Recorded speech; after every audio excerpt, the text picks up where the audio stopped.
tu es une femme, peut-être que quand tu étais petite, on t'a appris à colorier à l'intérieur des cases. Moi, je me souviens, quand j'étais petite, je coloriais même en faisant des lignes en parallèle à l'intérieur des formes pour que ce soit joli. Et quand il m'arrivait de colorier à l'extérieur des cases, ça me créait un certain stress. C'est justement de ça dont je vais te parler aujourd'hui. Je vais te parler de la théorie de Eric Berne et Tybee Kaller autour des injonctions, des messages contraignants et des drivers. Ces trois choses veulent dire la même chose. Un driver, c'est un message que tu reçois quand tu es enfant et qui te drive même à l'âge adulte. Par exemple, si on prend l'exemple justement d'une petite fille, on va lui dire « colorie comme ci, range ta chambre, sois sage ». Et tant que cette petite fille, elle va se rendre compte que utiliser ces stratégies, d'être sage, de ranger sa chambre, d'être parfaite en quelque sorte, eh bien ça va lui procurer des avantages. Elle va se sentir mieux acceptée, peut-être même qu'elle va se sentir plus heureuse et elle va intérioriser ces messages qui vont rester gravés en elle. En soi, il n'y a rien de problématique ni de grave à demander à une enfant de ranger sa chambre ou d'être sage. Le problème, c'est quand ces messages sont tellement devenus inconscients pour la personne qu'une fois adulte, elle va les utiliser dans d'autres situations qui ne sont pas du tout adaptées pour les utiliser.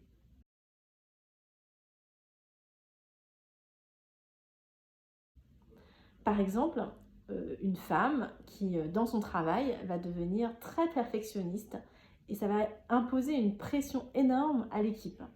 Et donc, ça va être totalement contre-productif pour elle, pour l'équipe, que ce soit en termes de performance, d'efficacité ou même en termes de relations.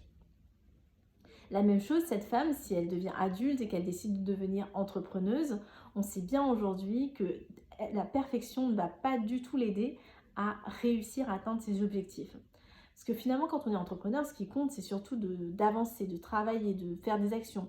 Et donc vraiment de viser l'action plutôt que la perfection. Et les échecs et les erreurs, ce sont plutôt des pas, des escaliers, des marches pour pouvoir progresser et atteindre l'objectif.